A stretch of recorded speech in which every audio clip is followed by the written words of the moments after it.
Bonsoir mesdames et messieurs, vous aimez le sport, merci de nous rejoindre sur Canal Algérie pour le 10e numéro de la saison de votre émission 52 minutes chrono. Aujourd'hui le handball se taillera à la part du lion avec le mondial du Caire qui sera dans une dizaine de jours et ça sera le premier événement majeur depuis le début de la crise sanitaire. Le 7 national poursuit sa préparation à Alger alors que le départ pour le Bahreïn pour la seconde phase, plutôt pour la dernière phase de préparation reste incertain. Les U19 se préparent eux également ici à Alger pour le championnat d'Afrique de la catégorie qui se déroulera le mois de février au Maroc et puis on aura un portrait sur le jeune gardien prometteur Hamed Mejdan et un gros plan sur Olympique Ouled Fayet Club qui reprend les entraînements. Tout cela avec nos invités et aujourd'hui un invité spécial puisqu'il s'agit, dès qu'on parle de handball, bien évidemment, vous l'aurez compris qu'il s'agit de l'homme aux 5 Coupes d'Afrique des Nations, M. Aziz Delouez, ancien ministre de la Jeunesse et des Sports, qui nous fait le plaisir. Lui également, c'est un habitué à 50 de chrono, un plaisir de le recevoir. M. Delouez, bonsoir. Bonsoir, plaisir plus que partagé pour moi de parler handball toujours. Et en particulier à la veille d'événements comme celui que l'on va connaître dans moins de 10 jours. Et pour parler de handball également, notre spécialiste maison, notre consultant Nordine Hani qu'on retrouve chaque lundi avec grand plaisir. Nordine, bonsoir. Bonsoir, un plaisir qui est partagé. Donc bonsoir à Aziz, qui a été un coéquipier, un entraîneur, un collègue. Donc on est passé par toutes les étapes. Et puis, donc, un coucou à tous ceux qui nous regardent tous les lundis. Et aujourd'hui, je ferai un coucou spécial, on me l'a demandé, donc je fais un coucou. Un ancien Oranais qui était handballeur, il s'appelle Nabil. Oui. Donc, c'est un coucou pour Nabil et sa team. Voilà, Nabil, un petit coucou pour Nabil et sa team pour débuter et planter le décor comme il se doit de cette émission, 10e numéro. Donc, le handball qui se taillera à la part du lion.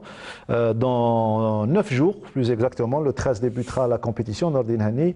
Le mondial avec le retour de la sélection nationale après plusieurs années d'absence, cette fois-ci, et après surtout une 3e place au championnat d'Afrique. Oui, ils ont raté le mondial de 2017, celui de 2019. Donc c'était dommage pour le handball algérien parce que le handball nous a toujours habitués à être dans les grandes manifestations. Il y a eu donc une période, on ne va pas revenir dessus, où il y a eu un petit déclin, là ça revient. Une 3e place donc dernièrement au championnat d'Afrique en Tunisie qui nous a redonné espoir. Et puis là, un mondial qui est à la porte. Hein. Dans 10 jours, on jouera contre ce match très important contre le Maroc. Évidemment, il y a eu toutes les circonstances qu'on connaît, le Covid, la compétition qui n'a pas repris, le manque d'entraînement.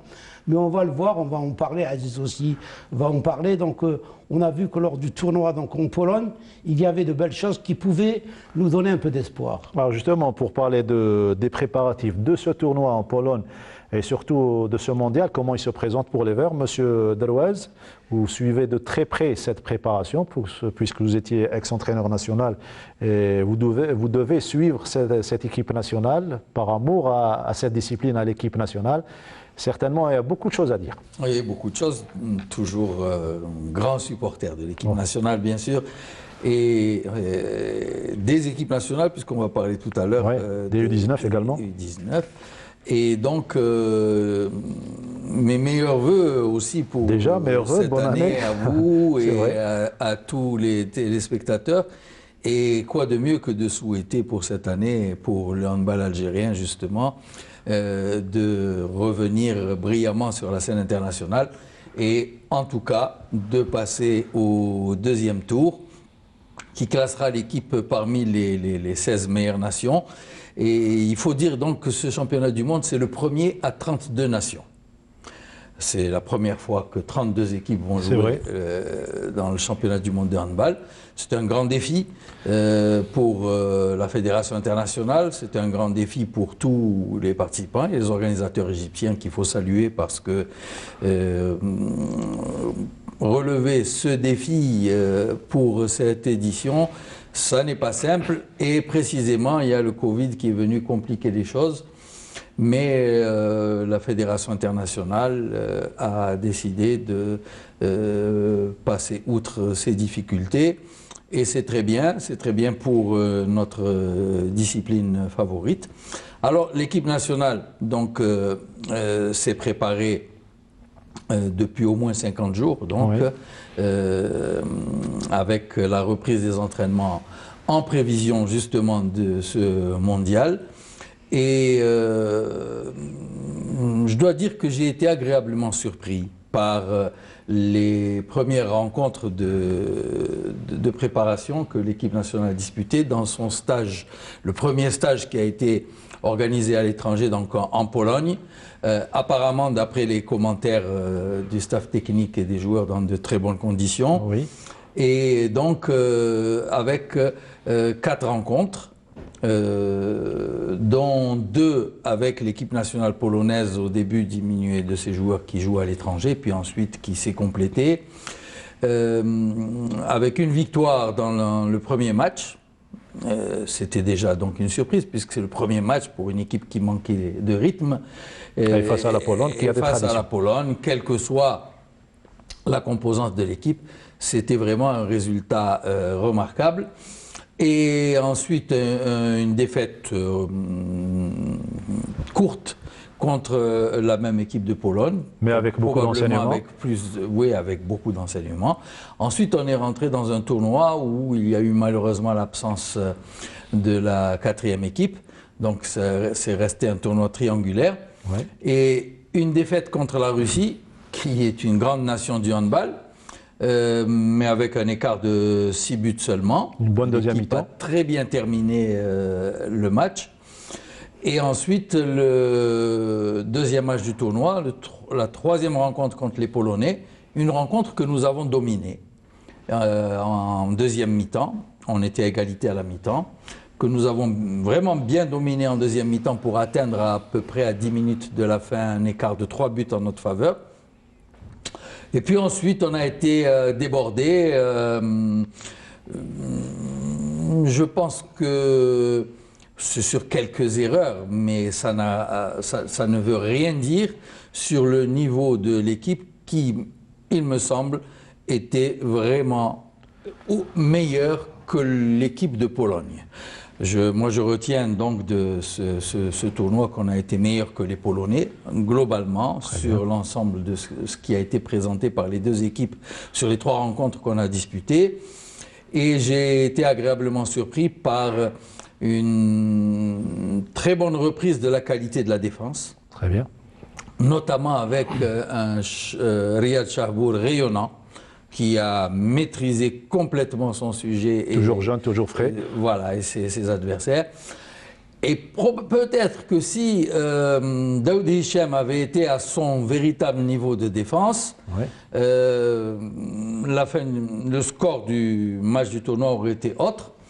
Kabesh a bien joué son rôle de demi-centre. Donc je crois que la charnière centrale de la défense est capable de remplir parfaitement son rôle dans le tournoi qui vient, le tournoi du mondial, et c'est de bon augure. Et votre avis surtout, Nordine Henni, sur les joueurs locaux dont le championnat n'a pas encore débuté? Le DTN parlait de satisfaction les concernant. Au début, il avait une appréhension. C'est normal quand vous restez plus de 9 mois sans avoir de compétition, sans avoir d'entraînement également, puisqu'il n'y avait même pas d'entraînement. Toutes les salles sont fermées, et elles sont encore à l'heure actuelle sont fermées. Donc c'était quelque chose, une situation qui était pas possible pour les handballeurs. Ils ont essayé de faire des stages ici à Seradi, à Neba, ensuite ici à Alger, où il y a eu donc les cas de Covid, où le stage a dû être annulé. Donc ce départ en Pologne, c'était vraiment un test pour cette équipe nationale.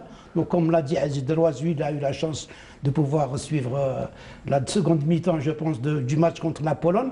Mais d'après les échos que j'ai eus en discutant avec Alain et avec Karim Bishkor, le DTN, qui était avec eux, donc ils ont été agréablement surpris par le rendement des joueurs. Oui. C'est vrai que les nationaux n'avaient pas de compétition, mais il faut dire aussi que les professionnels, ça fait longtemps que depuis la Tunisie n'ont pas joué ensemble, ils n'ont pas joué ensemble.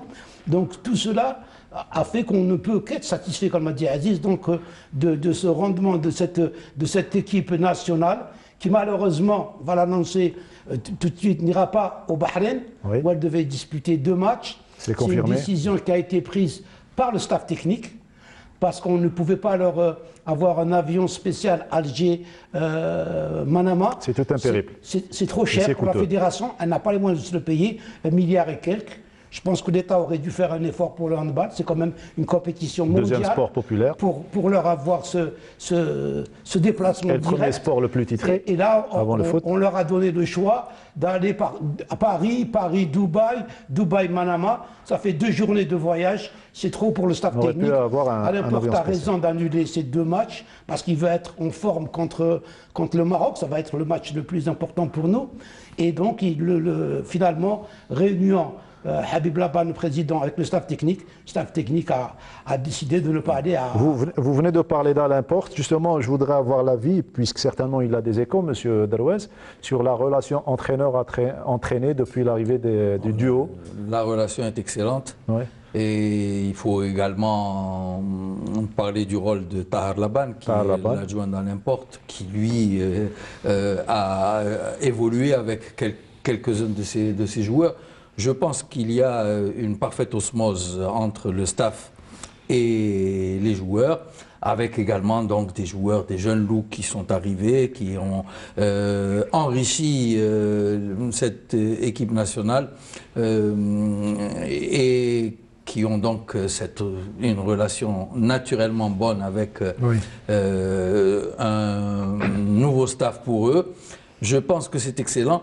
Je voudrais ouvrir une parenthèse sur ce là, en même temps, nous avons les images de l'arrivée du stage de Pologne. Voilà. Allez-y. Une parenthèse en saluant l'ensemble des joueurs qui ont prouvé par leur comportement, adaptation facile à la reprise, qu'ils ont travaillé tout seuls pendant la plus grosse période du confinement. Là, vous parlez du plan physique. Je parle du plan physique. Ouais. Parce qu'aujourd'hui, pour l'ensemble des sportifs algériens, il va y avoir 2 groupes. Ceux qui ont totalement abandonné et ceux qui ont su toujours s'entretenir.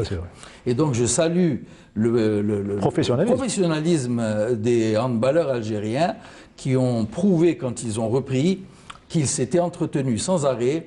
Et vraiment, ils méritent d'être salués. Ça a permis notamment, parce que j'ai parlé de quelques joueurs tout à l'heure, j'aurais pu également citer Abdallah Belmeni qui a fait un match remarquable contre la Pologne. Et on a besoin d'un gardien qui sécurise le groupe pour le tournoi qui vient. Et bien sûr, Berkous toujours à son niveau, etc. Donc le groupe vraiment a montré un état physique et de préparation vraiment rassurant pour aborder le mondial. Très bien. Abdallah qui revient d'une longue blessure, Abdallah Belmeni, oui. Voilà, et qui malheureusement s'est blessé à 10 minutes de la fin. J'espère que cette blessure ne va pas l'empêcher. Il y a 2 blessures dans l'équipe. Oui. J'espère que ce n'est pas grave. C'est Saker. Radwan Saker qui s'est blessé donc qui tombait sur la tête, donc qui a été hospitalisé, mais ça va mieux. Et il y a Belmeni, donc c'est un petit peu pour ça que Alain Porte a peur un petit peu de cette aventure. Non, il a raison, vraiment, et moi je regrette que l'équipe nationale de handball n'ait pas bénéficié des mêmes avantages pour se déplacer, parce que c'est un championnat du monde, que les footballeurs, et on avait vraiment besoin qu'il y ait un vol spécial qui transporte l'équipe jusqu'au Bahreïn. Et besoin surtout de ce mondial qui servira de tremplin pour les prochaines échéances, notamment les Jeux méditerranéens d'Oran 2022. On va écouter sur le stage, sur le tournoi de Pologne, on va écouter l'entraîneur national et des joueurs. C'était à l'arrivée à l'aéroport Houari Boumediene, c'était jeudi dernier au micro de Wahiba Belhoua. On a beaucoup travaillé, on a fait 4 matchs de bon niveau, c'est ce dont les joueurs locaux avaient besoin. Quand les joueurs de l'étranger nous ont rejoints, c'était un peu particulier parce que nous, on avait passé plus de 50 jours ensemble quand même. Et eux, ils sont arrivés là, il fallait qu'ils s'intègrent dans le collectif. Donc sur les 2 matchs qu'ils ont joués eux, ils ont repris leur marque. Voilà, ils n'ont pas été décisifs. C'est plutôt les joueurs locaux qui ont fait le travail. Mais ça, je m'y attendais, c'est un peu normal. Voilà, il faut que le groupe se reconstruise.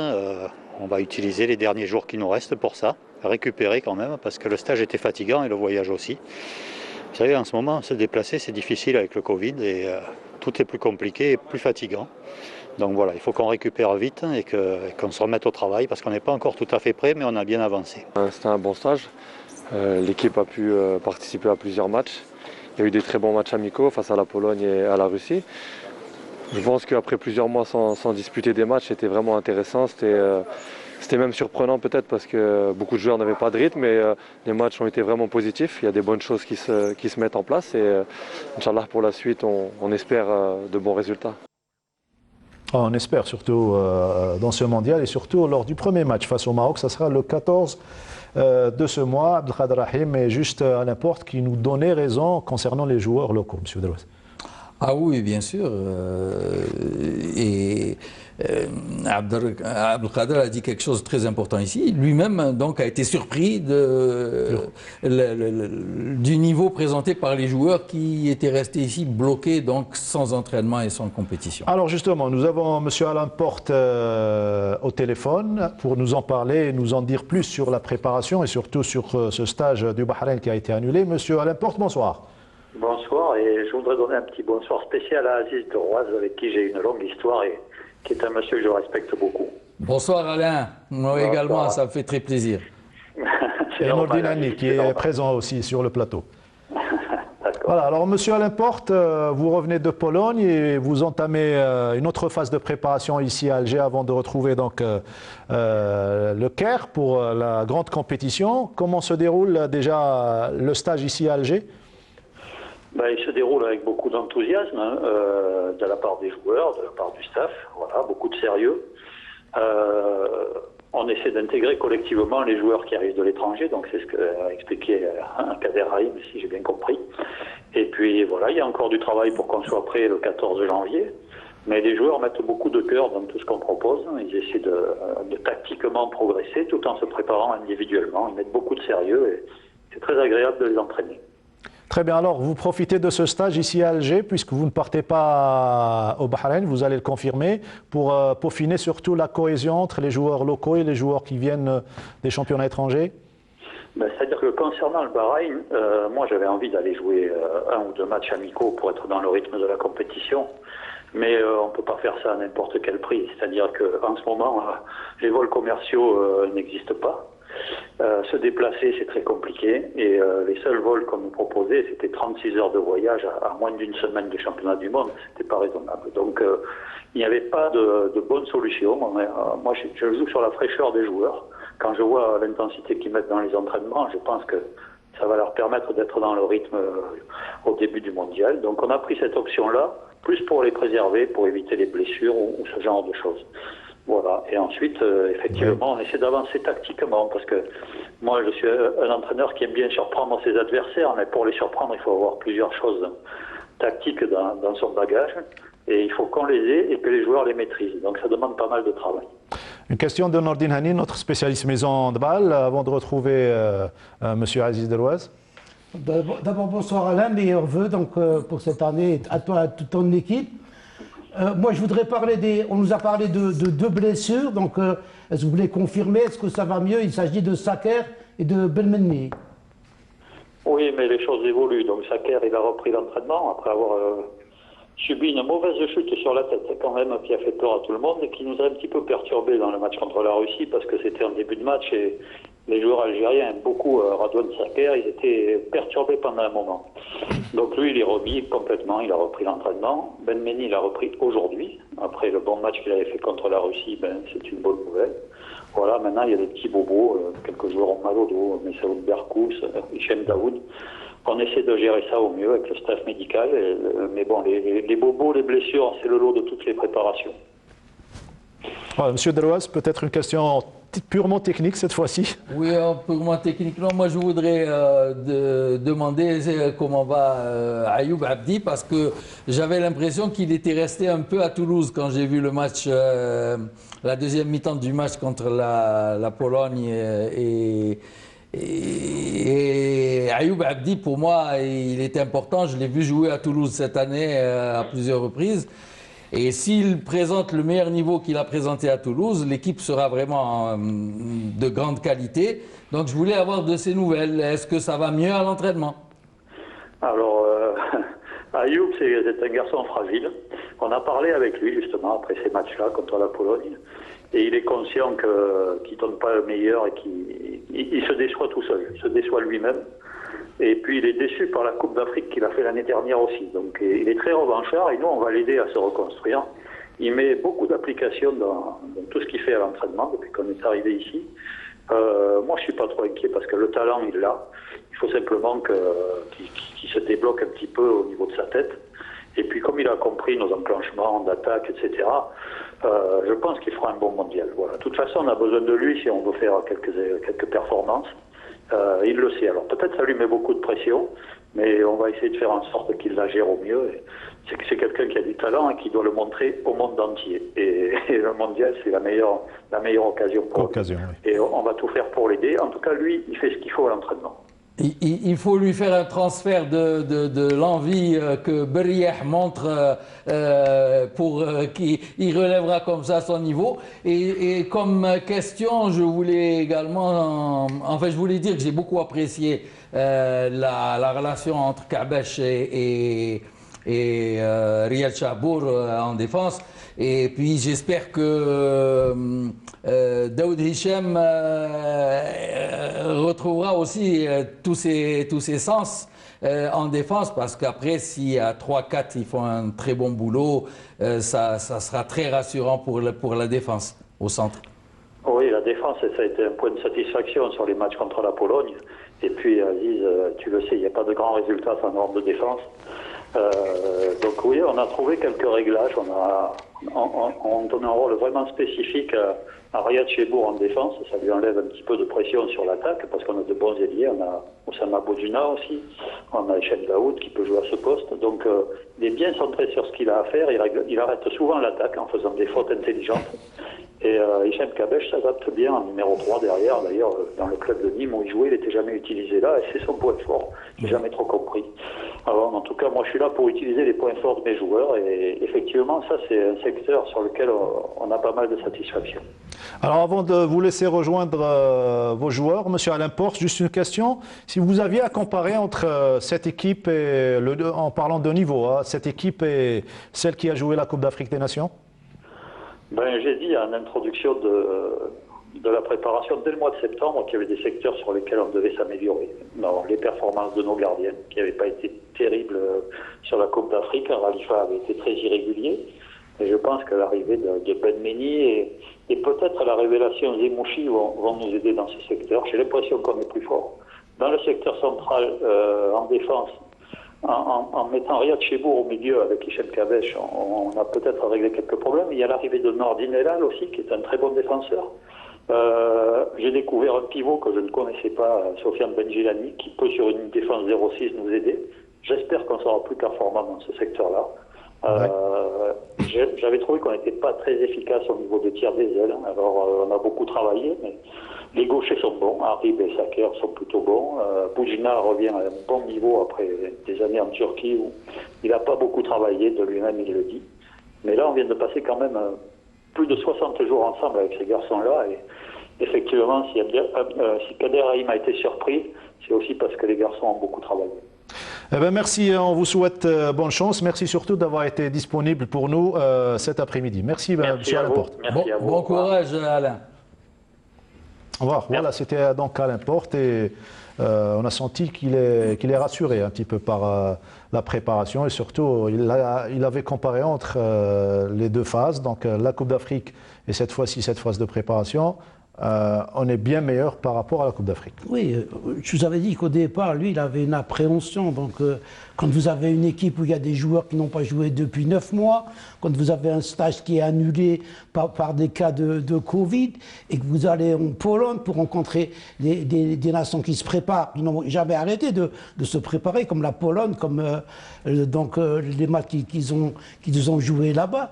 Donc il avait une appréhension et puis, comme l'a souligné Aziz, il y a ce professionnalisme des handballeurs algériens. Ça, c'est aussi, il faut le retenir, qui ont su entretenir leur forme physique. Donc, ils sont entrés directement dans ce stage pré-compétitif, parce que dans un stage pré-compétitif, on ne vient pas pour faire pour faire du physique. Ouais. On vient pour disputer des matchs, pour essayer certains aspects tactiques, pour voir un petit peu. Donc, ça a facilité un petit peu la tâche à Alain. C'est quelqu'un qui a une expérience des joueurs maghrébins, puisqu'il a entraîné la Tunisie, donc il sait à peu près ce qu'est la valeur du joueur algérien. On a parlé également de l'apport de Tahar Labad, qui lui aussi a donné du sien, lui qui a été capitaine de cette équipe nationale il n'y a pas longtemps. Il était joueur, donc il a su comment récupérer tous les joueurs. Donc je pense qu'on est sur la bonne voie. On sent que c'est un entraîneur qui est satisfait. Il y a peut-être des petites anomalies encore à corriger, comme lui a rappelé Aziz Delouaz, concernant Ayoub, concernant des points, des détails. Hein. C'est des détails, c'est des déclics. Parce que Ayoub resterait Ayoub, quoi. Il est capable du meilleur comme du pire. Donc si on peut avoir le meilleur de Ayoub, ce serait formidable pour cette équipe nationale. Donc pour nous, handballeurs, on est contents. Parce que ça fait longtemps que le handball algérien, il se morfondait dans les profondeurs. Il revient, on en parle, la preuve, on en parle. Ouais. Tout le monde est content. C'est pas souvent que je vois Aziz Delouaz content depuis ces derniers temps. Donc si lui, il est content, donc on doit être tous contents. Voilà, monsieur Aziz Delouaz, on revient surtout sur ce groupe. Maroc pour le premier match, le Portugal, l'Islande. C'est vrai qu'on dit que le derby, c'est pratiquement un match comme on le compare à une finale, puisqu'il faut gagner ce premier match pour le déclic. Mais certainement, dans un petit coin caché dans votre tête, vous pensez un petit peu différemment, puisqu'il y a d'autres styles comme le Portugal et l'Islande. Oui, bon, d'abord, c'est vrai que pour nous, le mondial se joue lors du premier match, avec cette rencontre contre le Maroc. Pourquoi? Parce que le règlement fait, puisqu'il y a 32 nations, 3 équipes passent au second tour. Et donc, il suffit de battre le Maroc, qui ne battra jamais le Portugal et l'Islande. Voilà, donc, et passer au deuxième tour. Et moi, je me permets de dire que sur la valeur intrinsèque de l'équipe nationale, ce qui a été montré au dernier championnat d'Afrique à Tunis, et même si la victoire contre le Maroc a été relativement difficile, mais on domine de toute façon cette équipe marocaine. Et là, on va la dominer, à mon avis, encore plus facilement parce que l'équipe semble mieux, malgré les difficultés de la préparation, que pour ce dernier championnat d'Afrique. Les nouveaux joueurs ont plus de moyens technico-tactiques personnels. Oui. Ils ont évolué dans leur club. Il faut saluer le travail qu'ils font dans leur club. Donc, et nous avons la chance aussi d'avoir, même s'il n'y a pas eu encore l'osmose à cause du peu de temps de préparation collective, d'avoir les joueurs qui jouent en France, qui ont déjà plusieurs matchs de championnat. On va trouver ce bénéfice dans les premiers matchs qui vont être joués. Je pense que contre le Maroc, l'équipe prouvera que nous sommes nettement plus forts. Les vrais derbys, c'est contre la Tunisie. On doit se tenir sur langage et ne pas laisser le doute s'installer. Non, le doute, bien sûr. Le vôtre, mais il est important. Ça reste un match de haut niveau, un match entre deux voisins. C'est pour ça qu'on parle de derby. Mais ce ne serait pas normal que l'équipe marocaine nous batte. Ensuite, il y a plus d'ambition à avoir, bien sûr, contre le Portugal et l'Islande. Je pense que, à cause des contraintes qu'a eu le staff à cause du Covid, c'est difficile d'envisager de les battre, mais on ne sait jamais.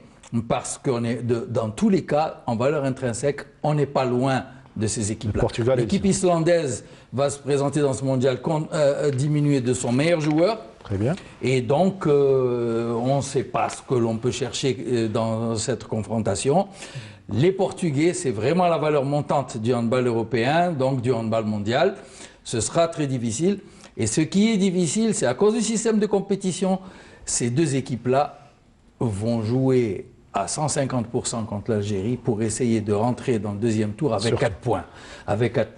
Et le deuxième tour pour eux, il faudra affronter la Norvège, l'Autriche et la France. Je pense qu'ils seront tous meilleurs que les USA. Et donc rentrer avec 4 points et vraiment minimum 2 points, c'est un défi qu'ils chercheront. Sans ça, ils n'espéreront plus rien. Ça fera 2 matchs vraiment très très difficiles. Pour moi, l'essentiel, c'est d'être au deuxième tour, après de préparer de bons matchs de classement et ensuite de montrer qu'on peut soutenir la comparaison contre ces grandes équipes du handball mondial. Très bien. Alors, avant de terminer le débat, il y a les U19 également qui se préparent pour le championnat d'Afrique du Maroc, Nordine Hani. Absolument, donc c'est une bonne chose. Ça faisait longtemps qu'on ne voyait pas donc, des équipes de jeunes faire des stages de préparation. Donc il y a les U19 et les U17 qui font des stages, même si c'est en Algérie, mais ça reste quand même des stages, des regroupements. On donne de l'importance à ces jeunes catégories. Donc U21, U19, pardon. Voilà. U21, U19. Oui. Donc Boudrali et Hadj Hamdali.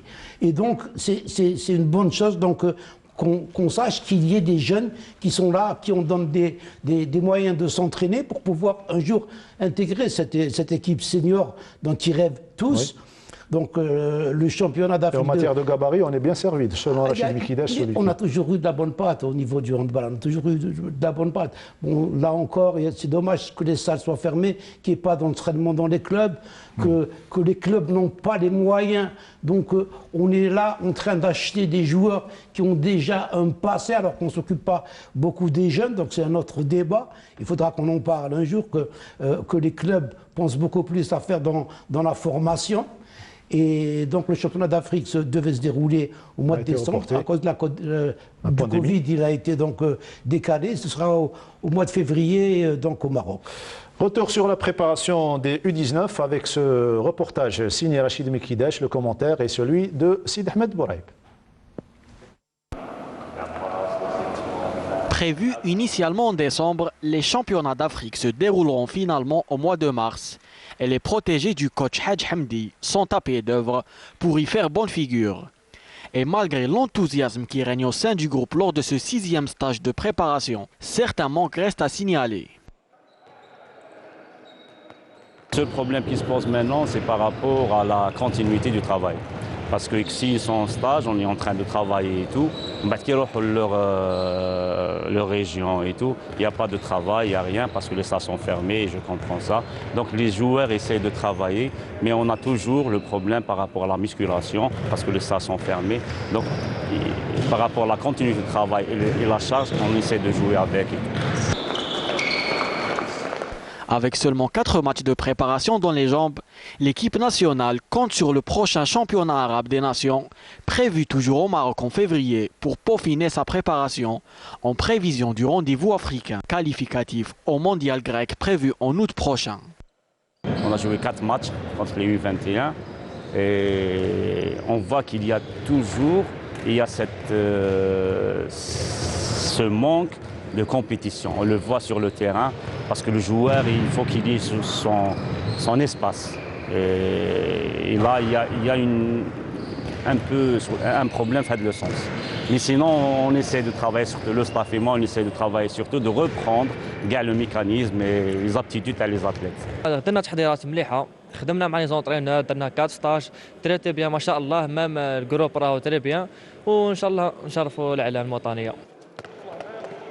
Les jeunes handballeurs algériens comptent sur leur détermination pour faire le meilleur parcours possible. Également, là, on souhaite qu'ils sauront imiter surtout leurs aînés, Nordine. Bah, écoutez, le handball a toujours été une discipline qui est très prisée par les jeunes. Il suffit de leur donner des moyens, et je reviendrai toujours, c'est le moyen. Hadj Hamdi se plaint du manque d'entraînement des jeunes. Tout est fermé maintenant. On laisse plus les jeunes s'entraîner. Bon, c'est vrai que le Covid est là, c'est quelque chose qu'il faut prendre très au sérieux, mais c'est des jeunes qui peut-être vont passer à côté d'une carrière, parce que c'est déjà il y a une année, donc c'est peut-être... Il y a des jeunes qui étaient cadets qui vont se retrouver peut-être qui vont rater la catégorie. 2 années de Absolument. Donc, alors, la rubrique Monsieur Delos. Monsieur Delos, bien sûr. Il faut que je dise quelque chose sur les U19 et les U21. On a toujours reproché qu'il n'y ait pas eu de travail sur ces catégories qui sont fondamentales. Je salue le fait qu'en fin de mandat, la fédération ait bien voulu donc faire des efforts sur ces 2 catégories. Et je pense qu'avec 6 stages, et c'est la première fois que l'on voit ça depuis tellement longtemps, cette équipe et celle des U21 sont cette fois armées pour même avoir l'ambition, à mon avis, à mon humble avis, de gagner un titre de champion d'Afrique. Voilà. Ça, ce qui serait bien pour plus tard. Ce qui serait remarquable. En tout cas, les entraîneurs qui sont aux commandes de ces 2 équipes ont prouvé leur capacité déjà sur le terrain au niveau de leur club, et je suis convaincu que le travail qui se fait est excellent. Le nombre de stages, la qualité des jeunes à travers tout le territoire national dans les meilleurs clubs formateurs de jeunes, et je suis optimiste à partir de là. Inch'Allah, restons optimistes. En tout cas, l'émission est optimiste, et à chaque lundi, il y a un portrait qu'on consacre à un des athlètes. Le jingle portrait, on se retrouve juste après.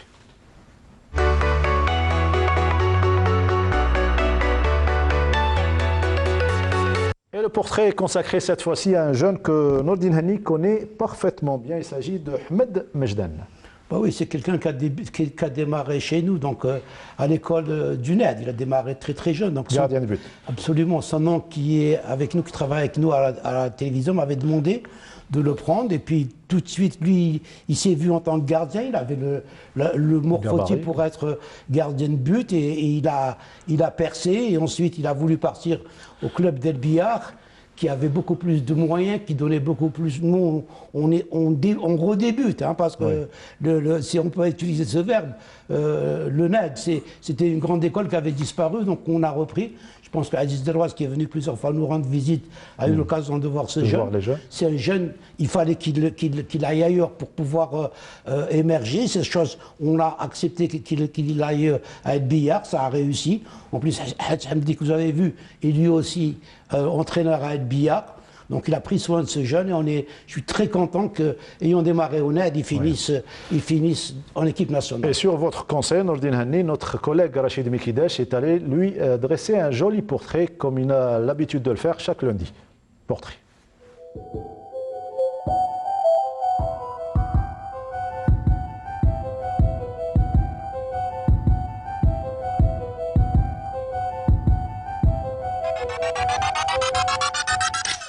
أنا عندي 7 سنين بديت الهاندبال، وفي الأول عند فريق برج كيفان. المونطينير تاعي هو اللي دخلني شغل به اللي بديت هاندبال، الشيخ عبد المعني، وقال لي هاندبال مليح وساعدك الكرابي تاعك، عندك الكاباسيتي باش تقدر تروح بعيد.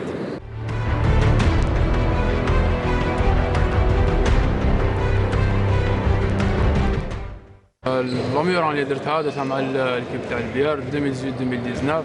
بدينا كلش كوب دالجيري، شامبيون دالجيري، شامبيون دالجيري. تا سي لاميوران.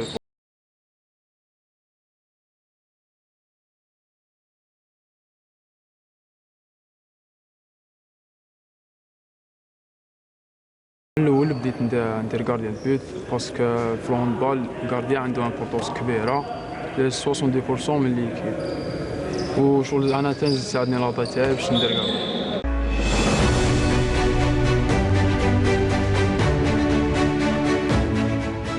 ما كاش منها ما تقدرش تكيلي بين السبور ديالك والقرايه، باسكو كل عفسه تقدر تلقى لها وقت، كل عفسه تعطيها الامبورطونس ديالها، وكل عفسه ديرها في وقتها، وماشي حاجه كل شغل السبور ديالك عنده وقته مع العشيه، والقرايه تاعك تلقى لها وقتها.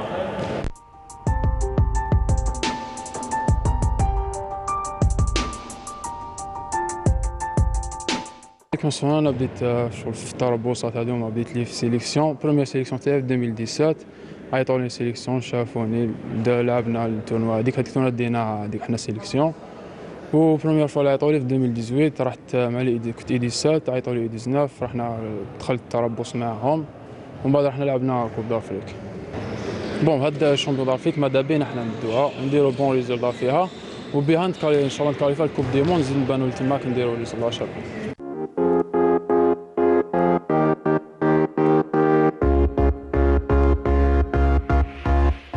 باين انا كنت نطريني وحدي ما كان لازم شغل ما نحبش شغل طونك الجوار تاع الناسيونال كنت كان انا عند شغل فهمتي عندنا شغل غابه قدامنا كنت دائما نخرج مع الصباح نجري ما ممكن ما نقدرش نطريني شغل كنت ندير في الدار وحدي المهم ما نحبش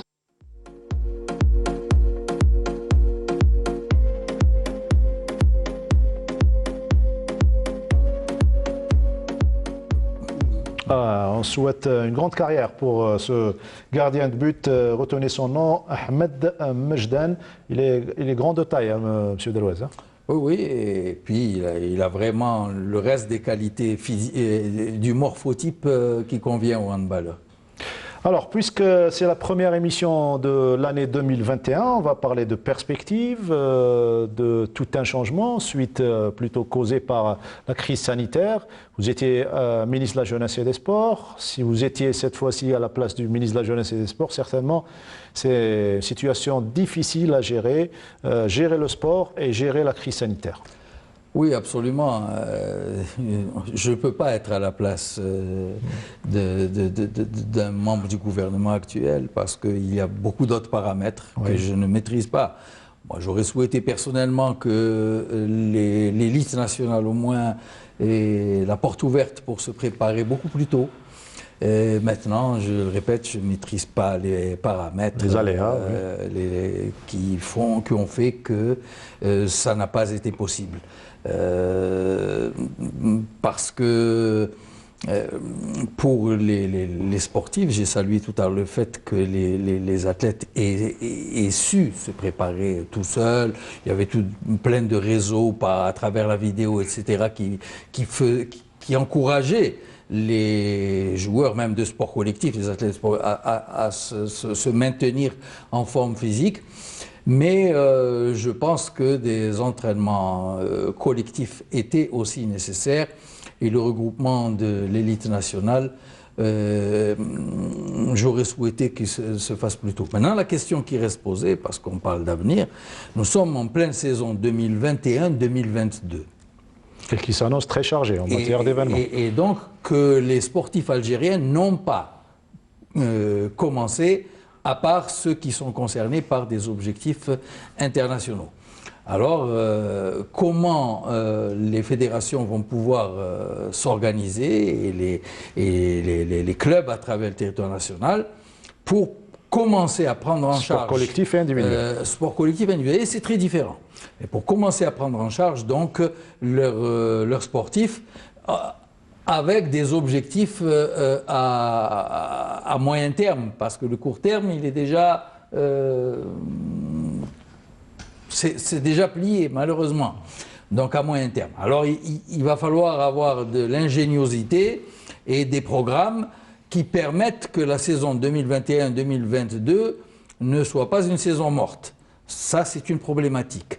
Alors il faut, je pense, beaucoup de sagesse pour les équipes fédérales et pour ceux qui composent les assemblées générales, parce qu'il faut l'assentiment des assemblées générales pour des programmes qui peuvent sortir du train-train habituel, un championnat à 14 équipes ou à 16 équipes ou à 12 équipes, etc., qu'ils avaient l'habitude de gérer.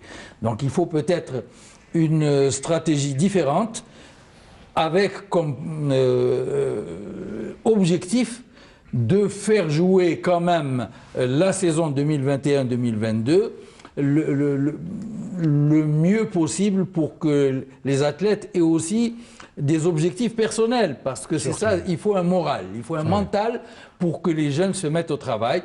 Et moi j'ai le souci de l'ensemble de la pyramide, à savoir certes les seniors, mais tout ce qui vient derrière, les U21, les U19, les U17. et ne pas oublier le sexe féminin. Donc, parce que quand on donne des chiffres impairs, on a tendance à oublier qu'il y a également la même chose pour les catégories féminines.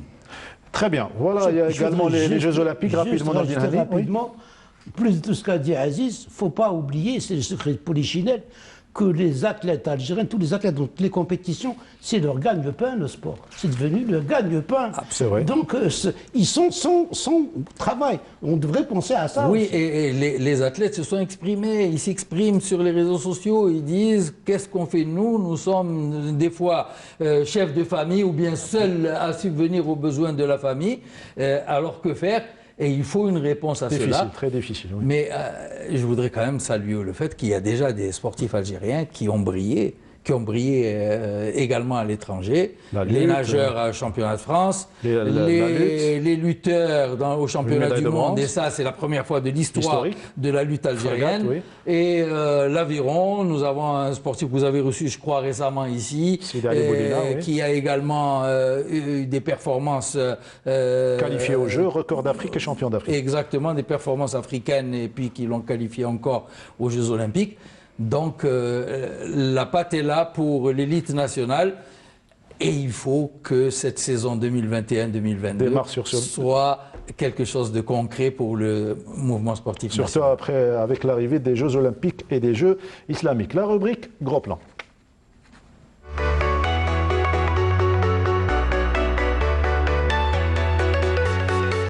La rubrique Gros Plan, on la consacre aujourd'hui à l'athlétisme et plus spécialement à l'équipe de Ouled Faït Athletic Club de notre cher ami donc Sid Ali Sakhari qui se démêle comme un beau petit diable pour essayer de préparer son équipe dans différentes spécialités.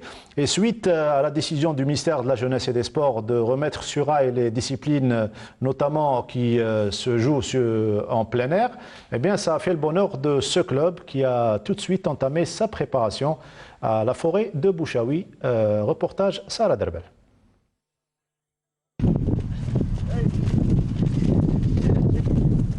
Après plus de 8 mois d'arrêt, le club d'athlétisme de Ouled Faït a repris du service.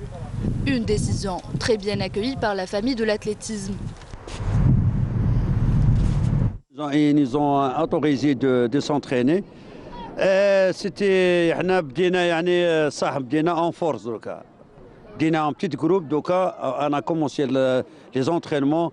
Les anciens athlètes de l'année passée. Et vous voyez toutes les catégories, école, Benjamin, mini, Mikadi et senior, qui s'entraînent, mais pas au stade, mais à la forêt de Bouchaoui et au parc Dunia de Ouled Faït. Je conseille à tout le monde de faire le sport. Alors les entraînements, on fait les entraînements sans compétition, c'est 50%. On fait 50%. On peut pas, même si on fait des tests, ça ne suffit pas de faire des tests. Il faut des compétitions. كيما حنا ما حبسناش ما نكذبش عليك. وكنا نونطرينيو اون كاشات. باسكو حنا لي جون تاعنا شغل يسون ساتوري. هم يدوروا في الفيد. باسكو ستاد مغلوق منا كنا نونطرينيو في البحر دي فوا في الغابه دي فوا بارك دنيا. ودي فوا اون في لا ميسكيلاسيون وحدنا سواء في الدار ولا كان اللي عندهم والدهم يخافوا شويه على اولادهم انا مع المرض هذايا تما رانا شويه عندنا نعانيو شويه يبداو يخدموا شويه من بعد يخافوا يعاودوا يابوندونيو شويه ما يجوش ومن بعد نعاودوا نعيطوا لهم نعاودوا تما رانا بالعقل ما ماناش نخدموا 100% رانا بارابور نخدموا 50% لا ميم با. Du côté des athlètes, les entraînements ne se sont pas complètement arrêtés malgré la fermeture du club. Mais le manque de compétition représente un réel obstacle.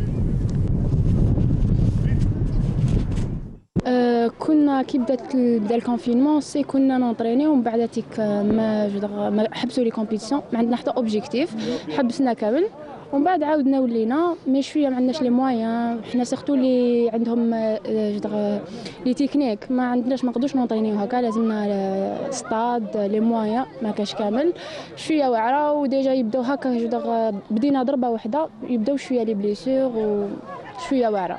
تفرج حنا ماشي يوم حنا حابسين كنا في لونطرينمون نونطريني والاخر ريتو مورا سبتمبر بدينا شغل بدينا لونطرينمون بدينا في الجديه ودوكا انا مع لونطرينمون دوكا حنا رانا في لافورم الاخر تما شغل نحوس على لي كومبيتيسيون الاخر باش ندخلوا منافسات باش نشوفوا روحنا كيفاش رانا في شغل انا حابين نديروا منافسات باش نربحوا الاخر. من داك نديروا دي زونطرينمون فيزيك زعما هنا في الغابه ولا في بارك دنيا في ولاد فايت وندبروا راسنا كيفاش ندبروا الماتيريال ندبروا البلاصه وين تيري وندبروا لي كونديسيون باش نخدموا. Les compétitions sont en ce moment arrêtées, du coup c'est vraiment, comme il a dit, ça touche un petit peu le moral. C'est vraiment difficile de s'entraîner en pensant qu'il n'y aura pas de compétition prochainement.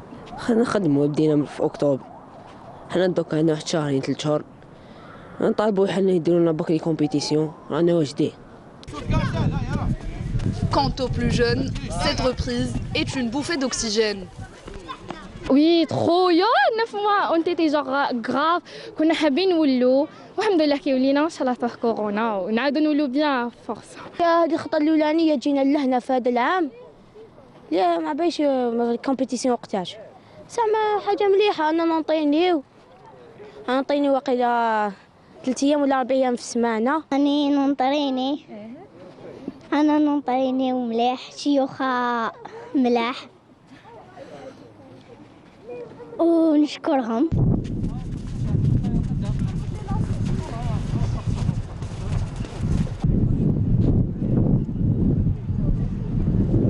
Généralement, ce sont uniquement d'habitude les crossman qui faisaient leur préparation à Bouchaoui. Là, on a pour toutes les disciplines, le lancer du marteau, les courses de haie, le sprint, tout ça à cause de la fermeture du stade annexe. Tout d'abord, moi je dirais qu'il faudrait beaucoup de secrets. Parce que faire ce qu'il est en train de faire, c'est formidable. Vous avez vu ces jeunes, comment ils sont contents et tout. Alors qu'il y a d'autres jeunes qui sont en train de regarder cette émission en ce moment et qui se disent pourquoi pas nous, pourquoi Sakhré réussit et nous on ne réussit pas à faire du sport. C'est des réflexions pareilles. On doit amener les gens à avoir des réflexions pareilles. Des solutions, il faut en trouver. Et qui c'est qui peut trouver des solutions? C'est les hommes du terrain. C'est pas derrière un bureau. On ne réussira pas derrière un bureau à trouver des solutions pour ensuite donner des décisions. Non, les décisions, on les prend, c'est vrai, en haut, mais la réflexion doit venir du bas. On donne un bel exemple. Monsieur Deloise, un avis sur le travail que fait Sakhré? Ah oui, c'est quelqu'un auquel je rends hommage. D'abord un athlète d'une carrière exceptionnelle, dans une spécialité difficile. Et puis qui vraiment est un passionné, et puis on le voit, et sa passion, en son projet, sa passion, on voit sur le terrain. Où est-ce que ça mène? Ça mène sur le terrain, ça mène de l'efficacité, ça mène de la réaction. Il a dû sûrement travailler aussi pendant que ce n'était pas encore permis. Et au départ, il prenait en charge chez lui, dans sa maison, des athlètes. Absolument. Et ce club de Ouled Fayet, moi je rends hommage à ses dirigeants parce que j'ai eu à les côtoyer puisque j'ai entraîné moi les jeunes d'El Billard il y a une année dans la salle de Ouled Fayet. Il y avait également les handballeurs de Ouled Fayet, les judokas, ceux qui faisaient également le karaté, etc. Donc c'est un club vivant. Et puis voilà, donc ils réussissent à avoir des ressources humaines comme Sakhré et puis les autres entraîneurs qui étaient là à côté, tout le groupe. J'espère qu'ils récolteront les fruits de leur travail, mais déjà ils donnent le sourire aux enfants et ça c'est magnifique. Et surtout, sauf que la piste du stade annexe n'est pas encore opérationnelle, elle est en travaux. On a repris heureusement les travaux, mais le stade est fermé depuis 4 années. On va écouter les entraîneurs et surtout les athlètes se plaindre de cette situation.